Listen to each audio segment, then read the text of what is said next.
translation. After this, Jagannath Mishra got a son of the name Vishvarupa, who was most powerful and highly qualified, because he was an incarnation of Baladev. The previous verse is 71. By loud cries he invited Krishna to appear, and this repeated invitation attracted Lord Krishna to descend. Before the birth of Lord Chaitanya Mahaprabhu, 8 daughters took birth, one after another, from the womb of Sachimata, the wife of Jagannath Mishra. But just after their birth, they all died. Jagannath Mishra was very unhappy at the death of his children, one after another. Therefore, desiring a son, he worshipped the lotus feet of Lord Vishnu.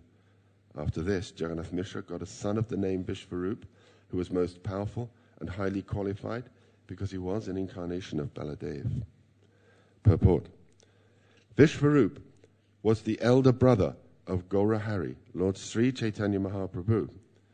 When arrangements were being made for the marriage of Vishvarup, he took sannyas and left home. He took the sannyas name of Shankararanya. In 1431, Shakabda era, AD 1509, he disappeared in Pandharpur, in the district of Sholapur. As an incarnation of Sankarshan, he is both the ingredient and immediate cause of the creation of the material world. He is non-different from Sri Chaitanya Mahaprabhu, for the Amsa and Amshi, or the part and the whole, are not different. As an incarnation of Sankarshan, Vishvarup belongs to the quadruple manifestation of Chatur Vyuha. In the Gaura Chandrodaya, it is said that Vishvarupa, after his so-called demise, remained mixed within Sri Nityananda Prabhu. Om Vishnu Padaya Krishna Pastaya Bhutale Shamati Bhakti Vedanta Swaminiti Namani Namaste Saraswati Devi Gauravani Prachani Nirvishesha Shunyavadi Paschachate Shatarani. Hare Krishna. So I'm very honored to be sitting here in front of you all this morning. I'll try to say something which relates to this verse. So a couple of things from the purport are there.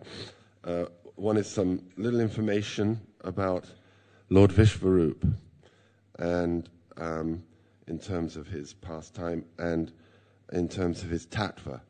So I'll touch briefly on both as best I can. So as we just heard, Vishvarup was born after Mishra had these daughters. He had 8 daughters, one after another, who died. That must have been most devastating for him.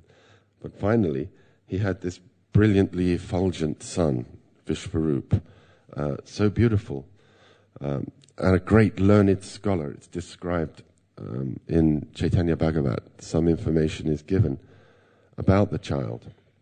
And from his very birth, how he was completely attached to Krishna, utterly disinterested in material life whatsoever, and very much attached to his younger brother when Lord Chaitanya was born.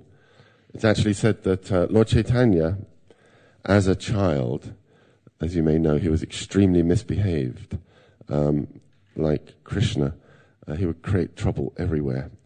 And he didn't fear anyone. No one could correct him.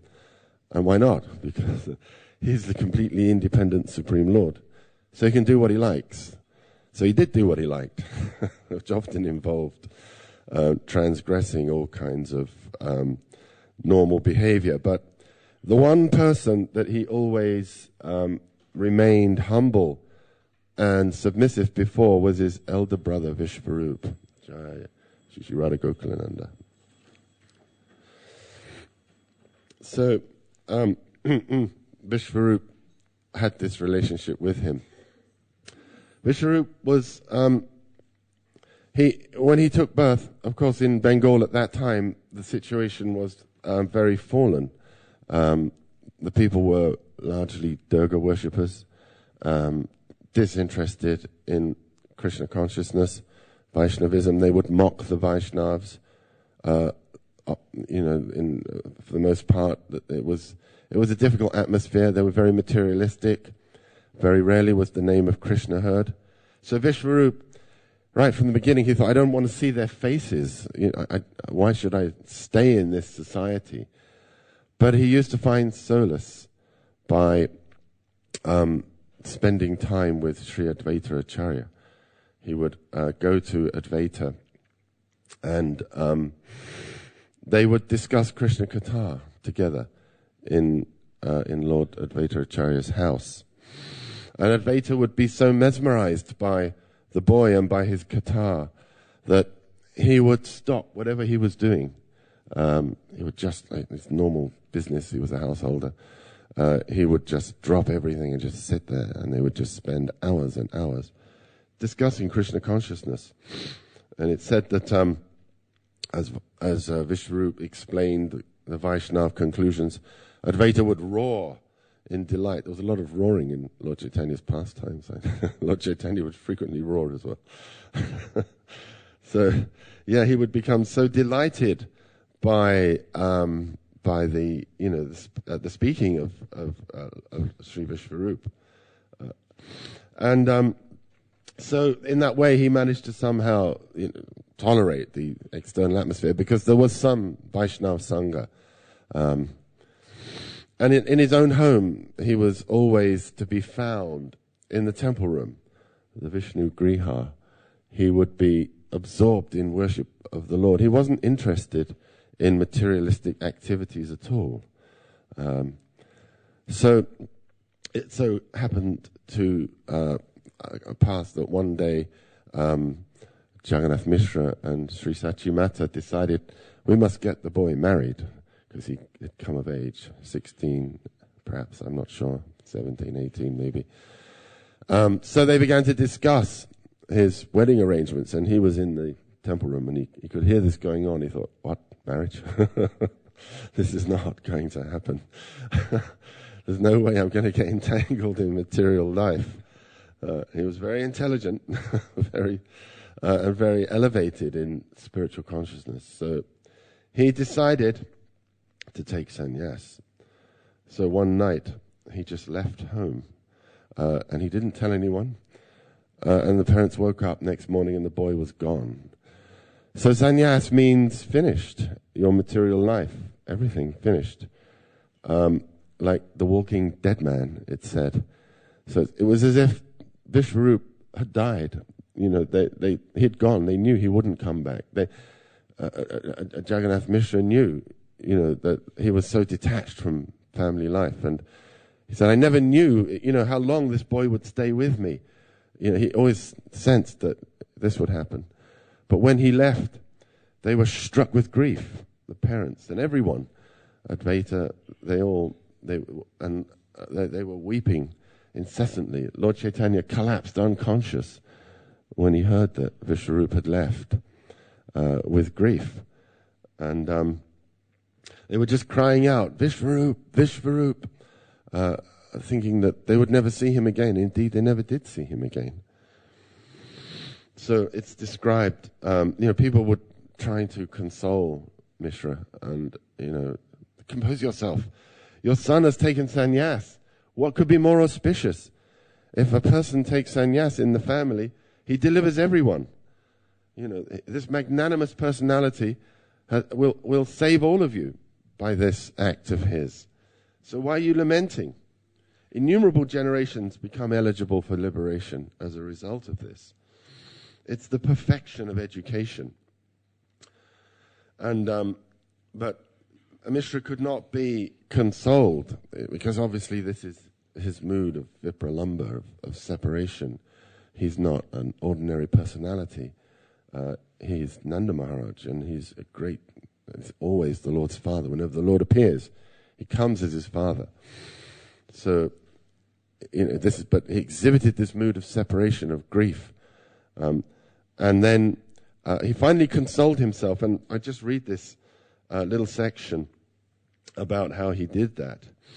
And as I was saying, I could never know for certain whether this son would stay with me or not. The Supreme Lord Krishna gave me this child, and he himself took him back. Whatever Lord Krishna desires must certainly occur. The infinitesimal living entities possess but insignificant power over life's phenomena. I therefore surrender my body, senses, and everything to you, Lord Krishna, the supreme, omnipotent Lord. You are my shelter. Exerting true wisdom and established in knowledge of the Absolute, Mishra Mahashoy gradually composed his disturbed mind. So he preached to his mind, to try and understand the truth, that everything's going on by the will of the Lord. It's all his divine plan, and we're just tiny, insignificant parts of that, and whatever's happening, we have no control over it. What's the point in lamenting? What's the point in struggling against it? We should try to see the truth, that Krishna is in control, and everything he does is good. So in this way he controlled his mind. So this is Vishwarupa's pastime, but very, very briefly. And it's actually said that whoever hears about Sri Vishwarupa's acceptance of sannyas is freed from the noose of karma and attains devotional service to Lord Krishna. So this is something worth hearing again and again. And it's also said then that actually, as stated in this verse, here's a direct expansion of Lord Nityananda, who is the original Sankarshan. So, and in the purport we've just read, it's stated that he is the cause and ingredient. Different things we're told about him here. He's both the ingredient and the immediate cause of the creation of this material world, and I'll try to explain that a little bit in a moment. So the ingredient obviously means that the world is composed of Vishwarup. Everything, the cosmos, is his body, is the Lord's body. And the immediate cause, so he brings it into being. That's what I understand by that. He's non-different from Sri Chaitanya Mahaprabhu, for the Amsha and Amshi, or the part and whole, are not different. So Amshi means the source of all the incarnations, and the Amsha means the part. So Vishwarup is, and the Amsha and Amshi, the part in the expansion of the Lord. The Lord and his expansions are equal, non-different. That's what I understand this to be saying. And he belongs to the quadruple manifestation of Chaturvyuha. So the Chaturvyuha are the expansions of the Lord, coming from Sri Baladev, and there are two quadruple expansions. I'll speak about that in a moment. So he's one of those as the Sankarshan. And when he departed, Prabhupada says his so-called demise. So actually the Lord, of course, does not die. He appears to sometimes leave a body, but he's eternal, and he's not like us. He doesn't take birth and die like ordinary persons. So he in fact mixed with so Nityananda Prabhu, after the departure of Vishwarupa, I understand, included in himself Lord Vishwarupa. So I just want to speak a little bit about the cause and ingredient. So as I mentioned, Sankarshan is Vishwarupa is Sankarshan. Krishna expands as Baladev. Baladev is Swamsa, an expansion. He is a Vilas Vigraha of the Lord. And there's two kinds. There's Prakash, which is the Lord's own personal form, which he sometimes manifests for different purpose in multiple appearances, such as dancing with the gopis at the Ras Lila. And there's Vilas Vigraha, which have differences in bodily features. So Lord Baladev, his features are slightly different to the Lord, but he isn't different from him in terms of his tattva. So Lord Balaram then expands as the first Chaturvyuha. So Chaturvyuha can be understood in different ways. Chatur, of course, means four. Vyuha, four directions, four-armed, quadruple forms, Vyuha. So, of course, there are four of them. Vasudeva, Sankarshan, Pradyumna, and Aniruddha. These are the Chatur Vyuha. And one of the first four are guarding like the four directions. So this is one of the functions of the Chatur Vyuha. And the first expansions of them reside in Mathura and Dwarka. From them, 24 forms of Vishnu expand. They have, so the Lord has four arms. Another thing about Chaturvyuha means four arms. So conch, disc, like this lotus, and club in the four arms. So they are configured in different ways. All this is explained in Chaitanya Charitamrita, Adi Lila and Madhya Lila. You can find Lord Chaitanya's instructions to Sri Sanatana Goswami. Tells you about every single one of these different, where the different items held by the Lord are different, so that the 4 factorial comes to 24. Any mathematicians here? Sure, there must be some. So if you change it in different ways, it will come to 20. So they come from the first Chatur Vyuha. Now, one thing about them is, of course, I was saying, they are equal. This was explained by Lord Brahma. Dipacha eva hi dasantanam abhyapetya dipayate vivrita hetu samana dharma yastadrik eva hi cha vishnutaya vibhati govinda maripurusham tamaham bhajami. So, samana dharma, they like candles. If we look at the examples given, we must have heard that example. You have one candle, and you can light many other candles from the one. Each of them are equal in their illuminating power. But one of them is the original. Another one is the second. Another one is the third, the fourth, the fifth, and so it goes. That is the distinction. Otherwise, there's no distinction in terms of their potencies and powers. They're all the same. And actually, what does it mean, expansion? Because all of the Lord's forms are eternal. Are they not? Lord Vishnu is eternal. Krishna is eternal. All of the avatars are eternal. So how can there be expansions? This is really just explained in order to help us comprehend tattva. Tattva is for our benefit. So that we can understand, try to understand. We can't understand, but at least we should exercise our brain in that attempt to understand the absolute truth. And it's so difficult to understand that we can be fully absorbed in that to the exclusion of everything else. And if we accomplish that, then we're successful in the mission of life. So that's exactly what we should be trying to do. And here's a nice subject which challenges us to understand how the Lord expands. Expansion. So, and his various functions. So for the Lord, it's a question of mood, of rasa. So we have his original form, Swayam Rupa Krishna, Bhagavan. And that is God. God at his most intimate, God at his supreme, exhibiting his own personal nature.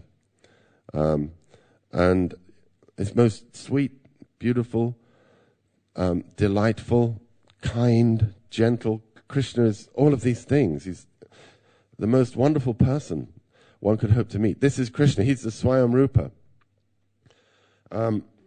And he expands. So just like I am, at home, or a man at home with his family, that's his real self. He lets his hair down, if he had any hair, which I don't. So I let my shika down with my kids and my wife at home. But when I go to work, I put on my suit and tie, and it's a different mood. And, I may have different functions at different times, and I would exhibit a different mood. But my real self is sort of hidden, kept inside there when I'm at work. I'm not exhibiting that. You go to work, you usually hide your shika, I don't do that. You don't wear your tilak, but I do that. You should wear tilak at work. It's just a little aside. It's perfectly okay these days. But yeah, so the Lord's like that. Prabhupada told a beautiful story about Gladstone. Some of you may have heard. He was the Prime Minister in the UK years ago. And he had this big important meeting scheduled. And so the man came, perhaps he was the Prime Minister of another country, and he was waiting outside Gladstone's room. And he was waiting, and he, was wondering what's going on. He could hear some sounds inside, but he was looking at his watch. Well, we're late. It's already half an hour late. What's going on? So he sort of peeked in, and there he saw Gladstone on the floor, like a horse, with his grandchild on his back. And he was just he was crawling around the floor. So, this was Gladstone letting his hair down, being his real self. That was his actual mood. He was a granddad, and that gave him the most pleasure. It gave him more pleasure. He had this big meeting with the head of state, but he wasn't so interested in that. He would rather play with his little grandchild there. So he even held up the meeting. So Prabhupada told that story just to illustrate, the Lord's mood. So this is the expansion. The expansion means a little bit away from his original mood, and then a little bit more away, and then a little bit, so he expands in like this, out into, ultimately, this material world, where he has no attachment at all in this material world. He's not interested. He says, I enter and I do not enter. He enters, but he doesn't, because he is detached in his entrance in the material world. He takes no interest in it. All his different parts from the spiritual world expand into the material world, but it's explained by Vishwanath Chakravarti Thakur that they're unconscious. They're there. It's explained in the second canto of Srimad Bhagavatam how the Lord. I'll come to that in a second. It's explained. I'll explain it now. It's explained how in the second canto, Lord Brahma and how he at the beginning of the creation, Lord Brahma finds himself seated on a lotus. How does that work? At the end of every day of Brahma. Day of Brahma is 1,000 ages of 1,000 Mahayugas. So at the end of 1,000 Mahayugas, Brahma lies down to sleep, and everything is dissolved, because without Brahma, nothing can be sustained. Brahma is the engineer of the universe. Isn't that he just does it and then sits back? He's constantly keeping everything going by his vast intelligence. So when he sleeps, everything dissolves and it merges into the body of the Lord. And so he too merges, he too goes, and he sleeps. Or perhaps he sleeps on the lotus flower. There are different descriptions. But then he wakes up, and he comes out of the Lord. A lotus flower comes out, and there is Brahma seated on that. And he opens his eyes, and perhaps a bit like us sometimes in the morning. Where am I? Who am I? What's going on? It's like trying to get his senses together. And Shushupti, you wake up, and then suddenly you're remembering, oh God, I've got all these things to do. I've got all these problems to sort out. So, he's like that. And then, he's sitting there, and he's not sure what's going on, and then he hears this sound, tapa, austerity. That's like us. So we're going to, let's go. Let's get into the grind of everyday life. Tapa. But his tapa was that he meditated for 1,000 celestial years. This is a long time. One day is 6 months, I think. So You can do the math yourself. 1,000 of those celestial years. And then he had a vision at the end of that. And he saw the spiritual world. He actually saw Lord Narayan and Vaikuntha. And so it's described in the second canto, this spectacular vision of Lord Brahma's, how he saw Narayan surrounded by his principal associates, the 16, the 4, the 6, I forget the numbers. So what does that mean? These were his principal energies.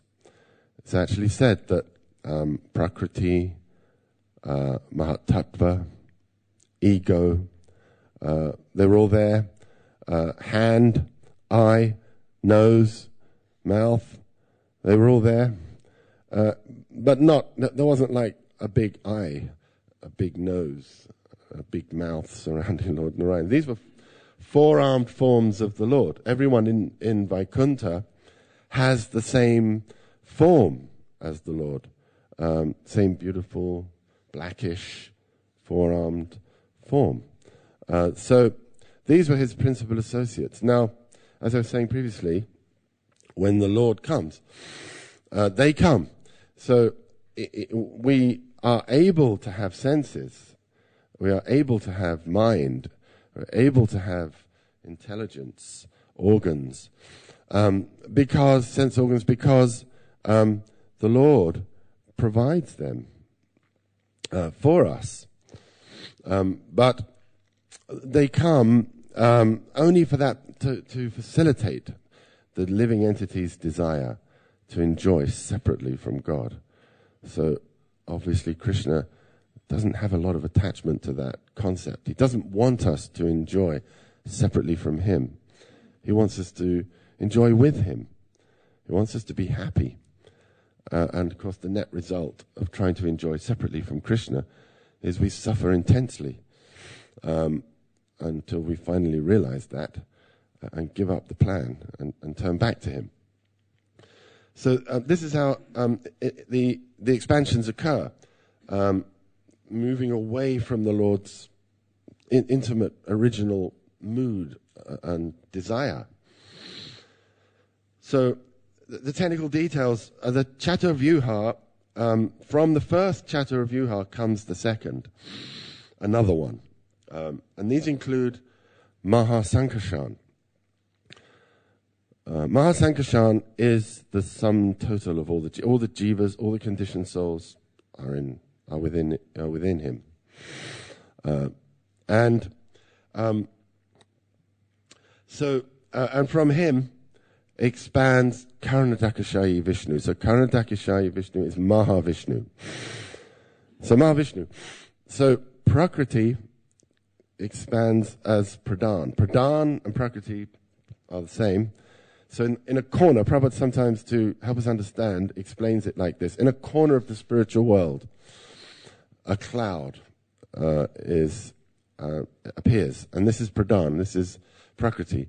This is the beginning of the material creation. And within that, the first expansion of the Lord is Mahavishnu, Karanadakashayi Vishnu. So he lies down in the causal ocean. Causal ocean is spiritual ocean, not like the Atlantic Ocean of ordinary water, but somehow it's described as an ocean.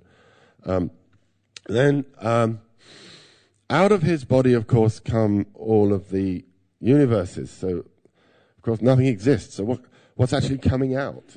This I've pondered on this already. It can't. The Mahatattva is not yet there. So the little globules of potential universes are coming out, tiny and then expanding. And some devotees say, actually, this corresponds to the idea of the expanding universe that I think Dhrutakama in his book is, to try and give some correspondence to what they believe. They have this theory that the universe is inflating. The scientists, that's basically their whole explanation of everything excludes God, of course. There's no mention of that. But they say it's expanding. So he said it does expand because it comes out a little sort of point, and then all these bubbles are there. So these are in the Pradhan, and then Garbhodakashayi Vishnu expands as Karanadakashayi Vishnu. So this is the second Purush avatar. There are three. So Karanadakashayi Vishnu enters into each one of these little globules, which is a Brahmanda, which is a universe. And he lies down, and then again there's another ocean. This is the Garbhodak ocean, which is at the bottom of the universe. Bottom of this universe, there is the Garbhodak ocean, and there lies the Garbhodakashayi Vishnu. And and he again expands. The third Purush avatar is Kiradakashayi Vishnu, so named because he lies on the ocean of milk. Kira means milk, so Kiradakashayi Vishnu. So these are the three Purush avatars. But they're all the same person. Again, Sha, She, same. And the expansion, is just to facilitate the material creation in this world. So the cosmos. So the Karandakshayi Vishnu glances. It's described how in his glance we are there. The jivas, the tatastha shakti, the conditioned souls. We are injected by him into the universe along with our destiny because we've been here for a very long time, too long. And so what happens is at the end of the end of Brahma's day, we've accumulated so much karma, we've got all these desires which we forget about, all these different things are there. But time's up. The universe now has to be dissolved. So we're sucked back in, and we remain dormant for another 1,000 Mahayugas. But our destiny is kept intact. All our desires are kept. The Lord, Kiradakashayi Vishnu, the Super Soul, remembers them. So it comes out with us, and we enter into various forms. Jai Shri Shri Radha Gokulananda. Sitaram Lakshman Hanuman. Namo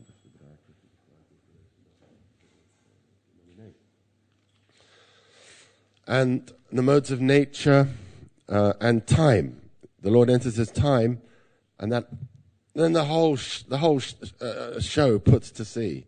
When he comes in as time, everything starts like acting, and Lord Brahma does his thing. So Lord Brahma. It's also described how, so this is how the Lord is the cause. He's the cause and the ingredient. So he's the cause as the Mahasankarshan, and as the Karanadakshayi Vishnu, he's the cause of the material world. And he's also the ingredient. So when Brahma comes back to his senses, after he gets this vision of Vaikuntha, of Lord Narayan, is again imbued with knowledge. And he then, he asks the Lord 4 questions, to which 4 answers are given. And those 4 answers are the 4 seed verses of the Bhagavatam in the 2nd canto, 9th chapter, 34, 35, I think somewhere around there, 36. So the Lord describes it, and he asks, how is it you assume a body, although you're spiritual? You never have a material body, one of the questions. And know that as the universal elements enter into the cosmos, and at the same time do not enter, I enter, at the same time do not enter. So there we go. You see how we're going to comprehend that. Actually, we can't comprehend it.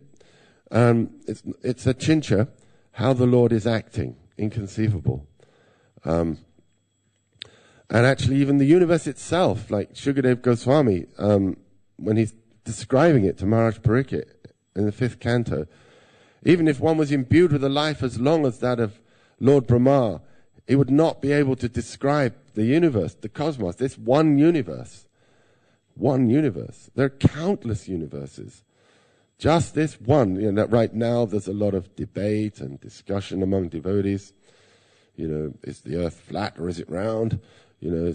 What's happening? Is the sun, going around, or are we going around? So they're trying to understand the cosmos, how it's working, and the planets and everything. So, but rest assured, you'll never be able to fully understand it. It's not possible.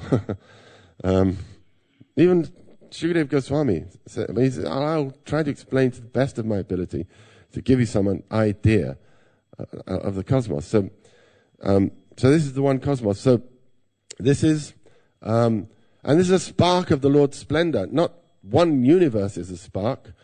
The entire material creation, which comprises unlimited universes.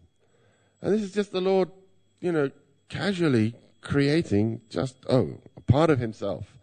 A kala, just a part of himself comes out to do that. So just imagine how great the Lord is. That's what we can't make sense of the earth. On a tiny planet, we can't make sense of anything. If you look anywhere, if you look at 1 square foot of ground and see all the different things that are going on, all the different life forms that are there, in its multifarious manifestations, and it's like, this is God's creation. So how great he is. So coming back to Brahma, seated on the lotus, looked around and saw, I have to create, but there's nothing to create with. So what am I going to do?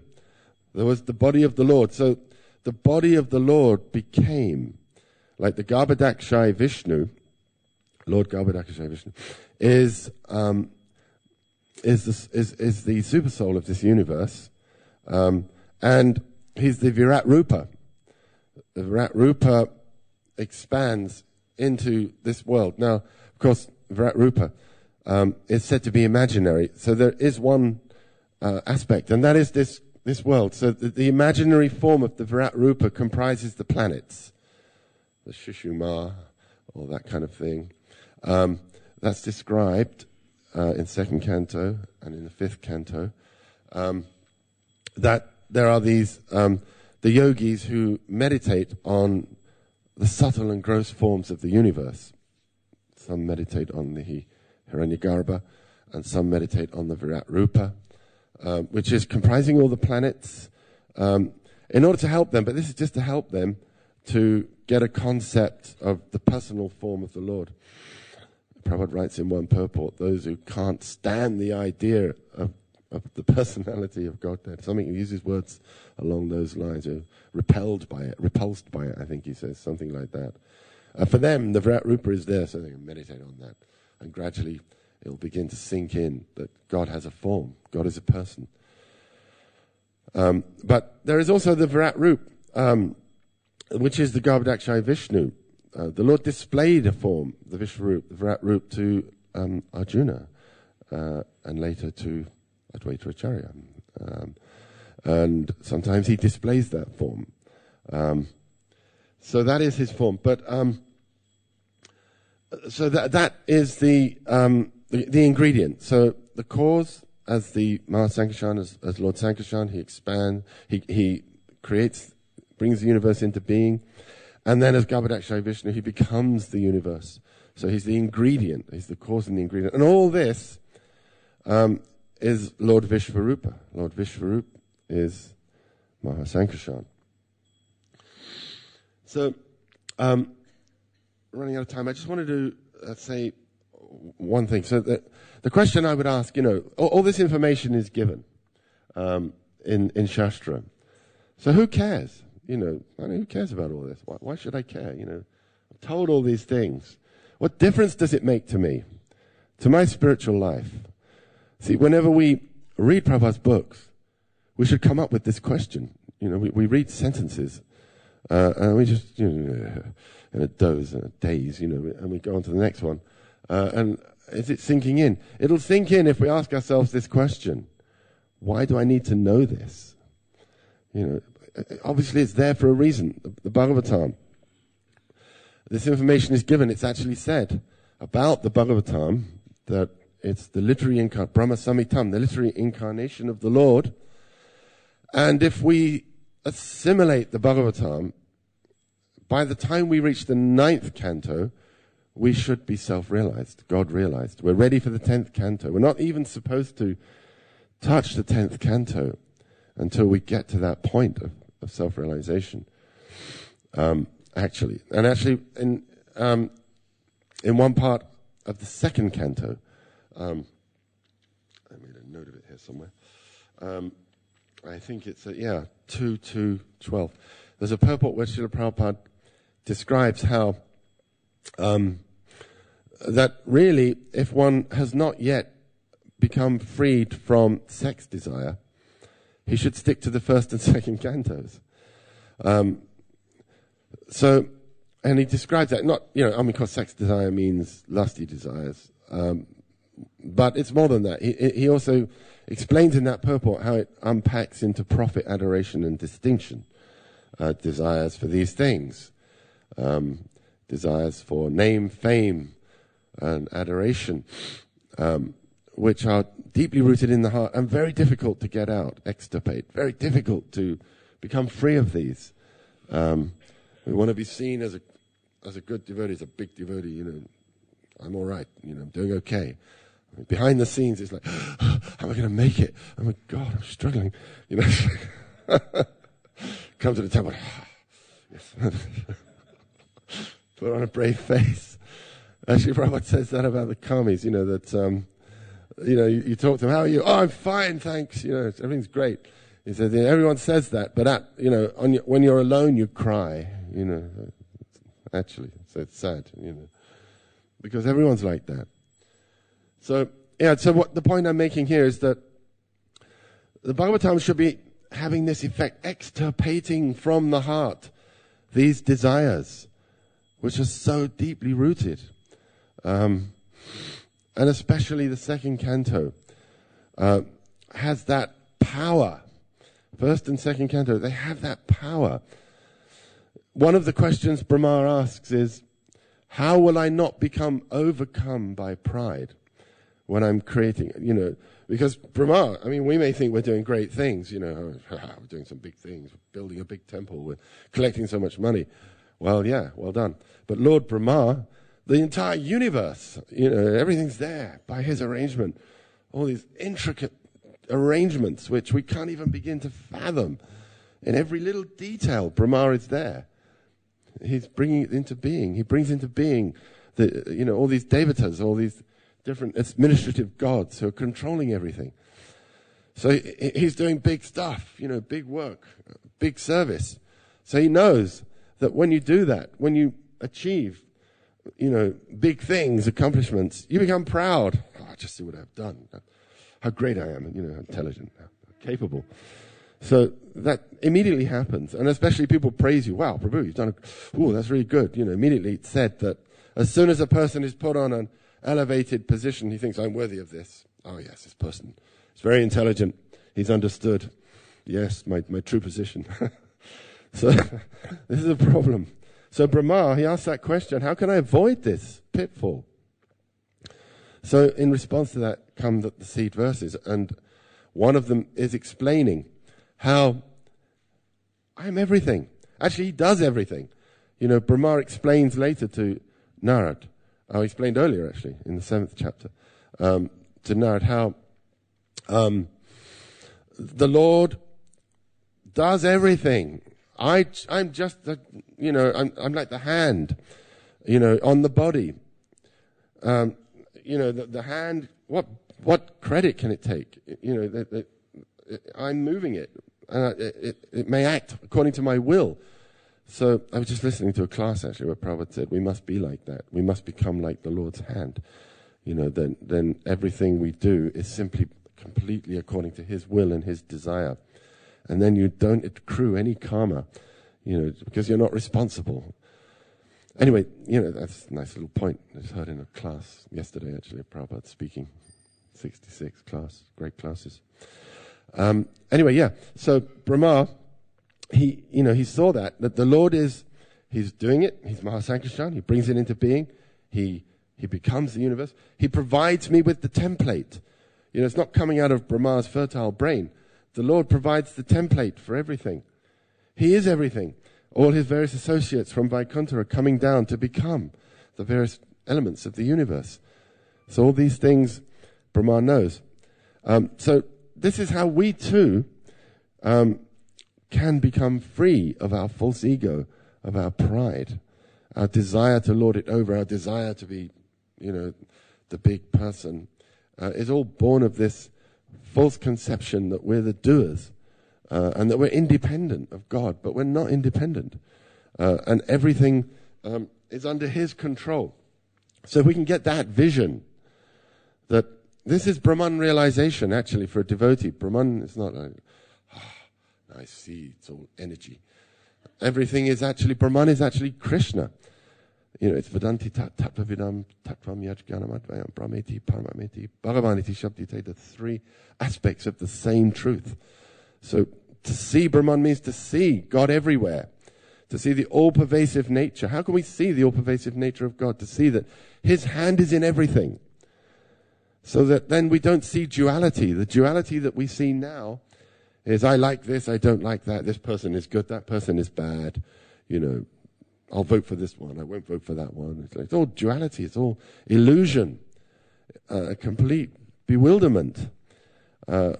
We have to see God's hand in everything and his all-good hand. And when we see that, the duality is gone and the false ego is gone. And we realize that it's all under his control. I think I'm doing so many things. Karta hamiti manyate. This is ahankara vimudha ma. That the vimudha in ahankara, in false ego, we're like vimudha, we're complete fools. Because we're not doing anything. The Supersoul has entered our heart. He reminds us, we can't even remember what our material desires were. We've got all these desires. So the Supersoul has to remind us of that and push us in that direction so that we can fulfill our desires. By God's arrangement, we go up. By his arrangement, we go down because he knows our desires.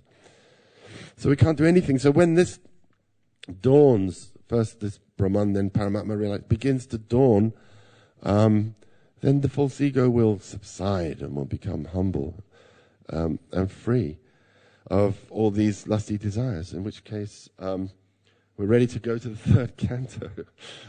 Move on from, as Prabhupada says, the first and second cantos, and once we're free of those desires. So that's why we need to know this. And, if it's not having that effect, then we're not understanding it. We're not assimilating it. If we find that we're still,